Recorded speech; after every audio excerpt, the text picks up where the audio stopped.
up, fuckers? Alright, so today we're going to start working on our Cadillac Escalade build. First thing we're going to do is we're going to get under the hood here, and we're going to swap out the alternator for the new one, and start figuring out where we're going to mount fuse distribution and some of those other beautiful things. So let me flip the camera around, and I'll show you where we're going to go.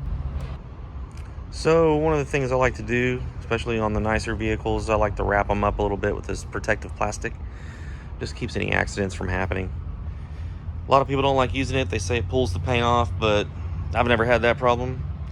Maybe if you put it on top of a shitty paint job, maybe then, but I've never seen that happen.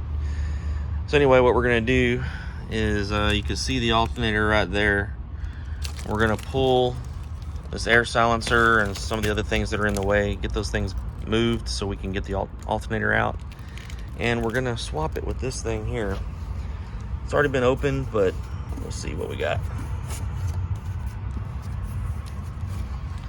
So it's a brand new custom electric. It's all billet. It's beautiful, man.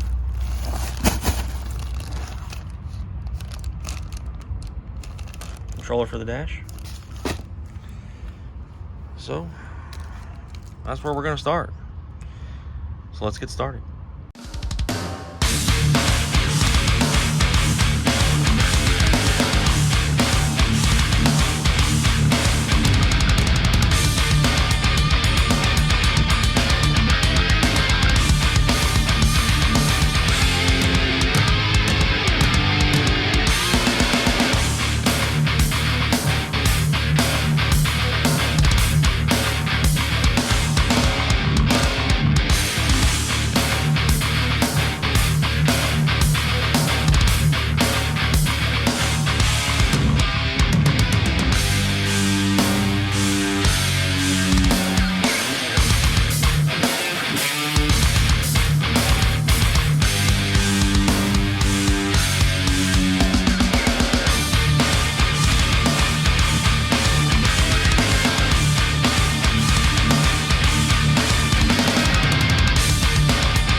Things you always want to keep in mind when you're doing this is you want to make sure you disconnect the negative terminal on the battery. That way you don't throw sparks and short out a bunch of shit. So before you take this positive terminal off the back of the alternator, you want to make sure you do that. So the nut here on the alternator is a 13 millimeter, and there's 2 bolts. They're both 15 millimeter. Pretty easy. Thank God this one's on top. You know, some of the Fords are on the very bottom and they're a nightmare to get to.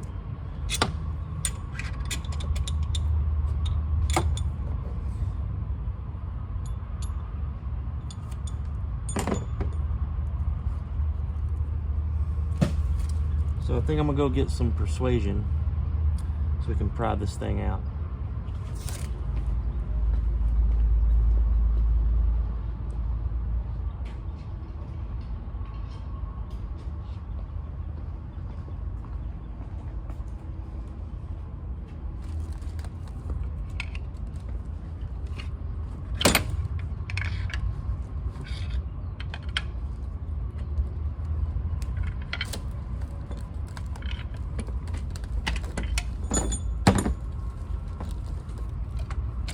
Like that.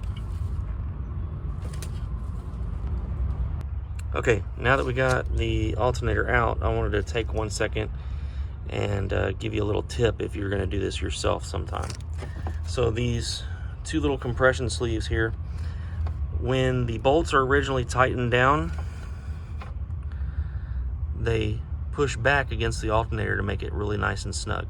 So one of the things that you need to do before you go back with your new one is you need to rotate these out just a little bit to give some space in between here. Otherwise, it will be a battle to try to get the new alternator in there. So just a quick little tip for anybody that wants to try this at home. So hang with us, man. Let me go get some persuasion and we'll get those moved out a little bit. Okay, so one of the things that I like to do before I slap the new alternator in is I like to clean up these areas here on all 4 points because after all, that is the way that your alternator will ground to the engine. And a lot of car audio systems, I like to run grounds directly off the alternator. Just seems like it's the best way. So I like to take a little sandpaper and hit those areas up. And just be careful if you do that. Don't sand too much. You don't want to remove any material. You just want to get the oxidation and some of the crud off of there. So now let's go ahead and start putting the new alternator back in.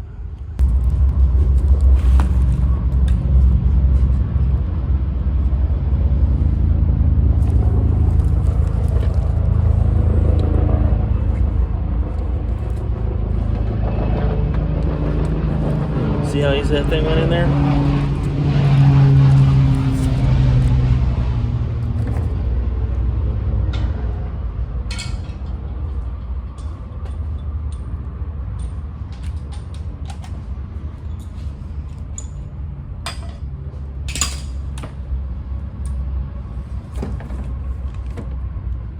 Okay, so you have 2 bolts. You have a longer one and a shorter one. The longer one goes on the bottom and the shorter one goes on the top. I always try to do the bottom one first just because it's harder to get to, and you have this hose here that's kind of in the way. So let's start that.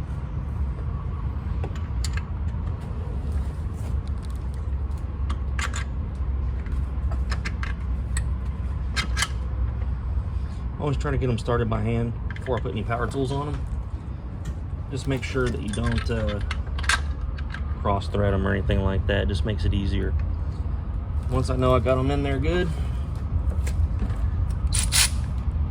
the ratchet back after it. You get the right size. All right.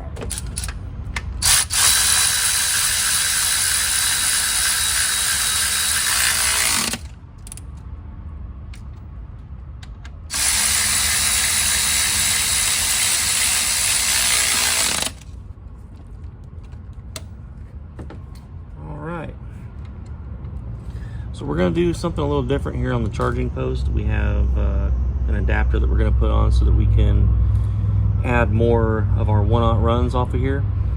And the plug here, we're going to leave it disconnected for now because we have that controller regulator that we're going to put in, and it goes in line with this. So we're just going to leave that disconnected for now, but we can go ahead and put the belt back.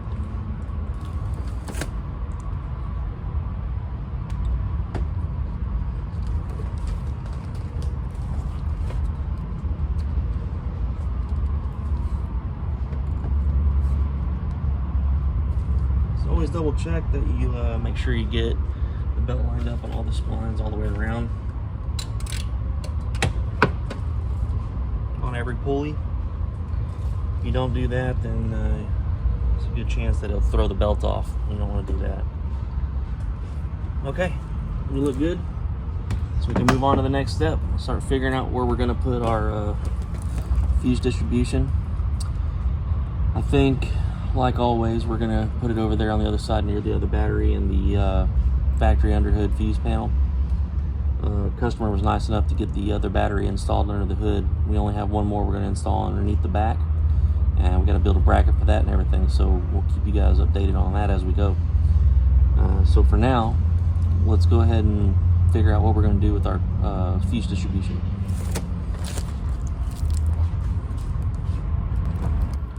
Okay, now that we got our alternator installed, I want to go ahead and put on the distro block on the side of the alternator. So we're going to have 3 runs of 1/0 coming off of this. So we need to use this quad block. We're going to use one of these spaces for the factory charging cable. I always leave them on there. I don't see any reason to dig them out of the harness and all that. Let's just leave them on there. So let's go ahead and do that.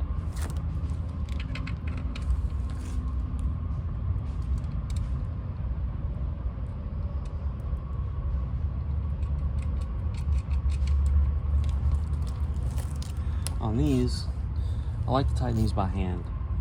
A lot of people use like a electric ratchet, battery ratchet, air ratchet, whatever. I don't like to do that. I think if you put too much torque on these positive posts, that you can actually damage the internals. So, and it just needs to be snug anyhow. It doesn't need to be super Hercules tight. So, I mean, as you can see, it's tight enough right there. I even use just a 1/4 inch ratchet, 13mm socket. That's it. That's all it takes. Fuse distribution, we're going to mount it over there on the top of the factory fuse panel. We're going to take that lid off and through bolt it through there, so we don't worry about it shorting anything out or vibrating loose or anything like that. So let's get started on that. All right, so this is our factory underhood fuse cover, and I want to mount this SMD fuse distribution somewhere on here like this, and we're going to have to through bolt it. So we're going to use some stainless fasteners with these nylock nuts. That way, with any vibration or anything like that, none of this stuff's going to vibrate loose. It'll be there until you take it off yourself. So let's start drilling holes. Okay, so we got all 4 holes drilled. Stainless screws are in, everything's straight, centered. Now we can go put this thing back in. Pretty simple. Just kind of snaps in place.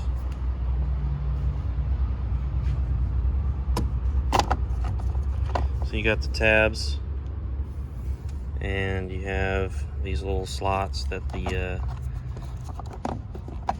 deal slips into. You just lift it up a little bit, push forward, set it down, and make sure these clips clip in, and you're done. Now we got a nice solid piece. We can run our 2 positive runs to the back, coming from our freshly installed alternator there. And what we're going to do is we're going to build a bracket. I did this on my own Yukon, and this is basically the exact same truck, just a hell of a lot fancier. We're going to build a little cable tray to go right over this, the length of the radiator. That way it keeps the cables off of anything that might be hot or rotating. And that way we can bind them to that, and we don't have to worry about them getting in the way of anything. And it still looks cool too. So that's what we're going to do. So hang with us and we'll get started on the wiring. Okay, now that we got our fuse block mounted,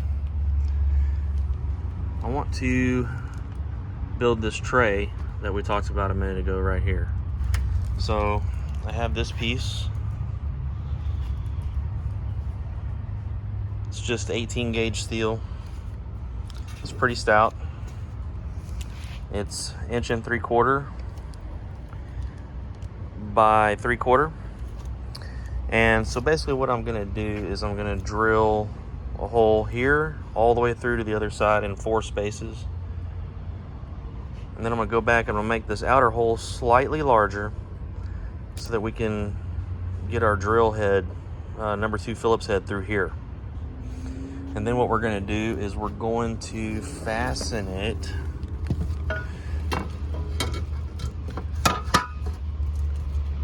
in there like this, and this will be our cable tray, so that it'll hold the 1/0 runs coming from the alternator and the grounds that we're going to put on. It'll hold them in this tray out of danger from heat or the rotating assembly there. So that's the plan. So hang tight while we get this thing done.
Remember I was talking about we're going to make the outer hole larger so that our Phillips tip can go through.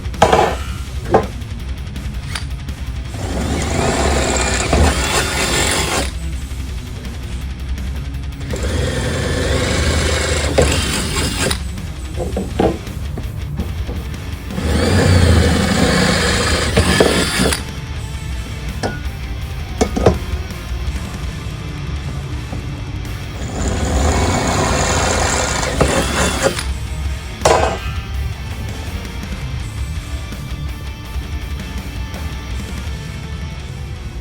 Alright, so what we're going to do is we're going to take this over to our bench grinder, and we're going to get rid of all these sharp points and clean all this up, and then we're going to put some paint on it before we put it in. So here we go. Alright, so now that we got all of our corners rounded off, let's give it a little dusting of this black paint.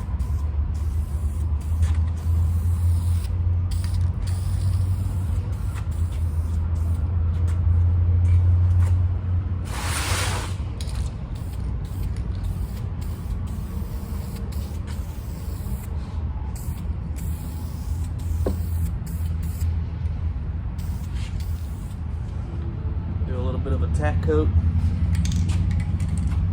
come back, let it tack up a little bit, and come back and do a little bit more.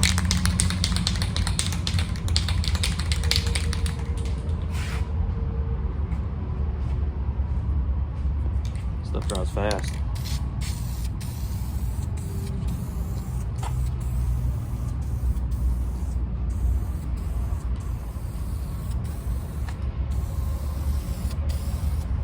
I ain't the best painter in the world. This is about as paint professional as I get. If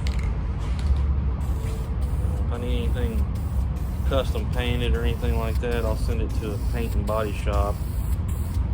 I got a buddy here local that's pretty damn good.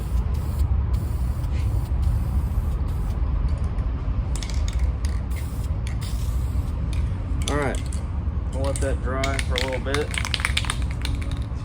See how it looks. Might need to put another coat on it, but we'll paint the underside of it after it's dry real good. We don't want to flip it over just yet and get marks all over everything, so we'll just wait, and whenever it's dry and finished, we'll go ahead and install it. So hang tight with us for that. Alright, so we're starting to measure out all of our wiring here, front of the hood. You can see how nicely this tray we made is holding all the cables up and over out of the way. All the wires the same color right now, but don't worry. I typically cover all the positive cables with this, and I cover all the negatives with this. It works really well. Adds a little extra layer of protection for all the cables that are under the hood. So let me walk you through what we've done. So coming off of our alternator right here, I have a charging cable that's going to go to the stock battery, which we're going to swap this out to a excess power D4800. It's a direct swap out for the factory battery. Then we're going to come off of this battery, go to the other side to our fuse distribution on that other side, and then also off of the charging post, another cable is going to run around here and feed the positive of that battery over there. Then, since this alternator doesn't have a ground lug on it anywhere, we're going to utilize this little spot here. I cleaned it up a little bit, but it needs a little bit more, and we're just going to put another one of these little distribution blocks on there and tighten that up with a factory bolt, and that should be good. It should be out of the way of anything rotating or anything, so we should be good there. So we're going to run a negative, this one, off of that lug we talked about, all the way around to feed the negative of that battery over there. One more thing that I'm going to do is I'm going to run another negative off of this lug, and I'm going to run it to this other battery, but we have to run it through that little ground sensor right there. And if we don't do that, then these things tend to act all kinds of silly. So whenever we go to swap this battery out, we're going to put a multiple connection block on there, kind of like we have on this side here. We'll probably just put a 4 space on that side, and that'll give us, you know, all new grounds, upgraded, all new charging cables, and all new positive leads. Now this ground here that's going to come off of the grounding lug, this one right here, the reason I haven't cut it and it's just kind of dangling over the side is it's going to run all the way to the back to our rear distribution back there in the back. So we'll have 2 positive runs and 2 negative runs from the front, just to make sure that we've got all the potential tapped that we can. So we'll get all these coated in that nice wire looming that I showed you with the corresponding colors, and start putting some lugs on these things and getting them fastened, and then we're going to start putting some wire ties on here to make them look all nice and clean, and then we'll get that battery swapped out soon. So for now, that's going to wrap up this video, guys. So I hope that you've enjoyed some of the how-tos, so to speak, and continue watching. We're going to have a few more videos on this build. So far this is just in the front. We've got tons of stuff to do in the back. Just a quick little sneak peek. It's the Gately Audio 4-cube 212 sub up port back enclosure. It's going to be running off of a B2 Riot 7500, and we're going to use the B2 Rage 1000.4 for all 4 doors, and we're going to use two of these Spark Innovations fannies. I'm not real sure where we're going to put those yet, but since we're going to have all these things enclosed, I'm talking too much. You'll see when we get to that point. At any rate, guys, stick with us, and we'll get this build finished up for you. Stay tuned. Peace. Hey, before we get out of here, do me a big favor. Go down there and hit that subscribe button. Maybe do a thumbs up. That'd be awesome, man. Later.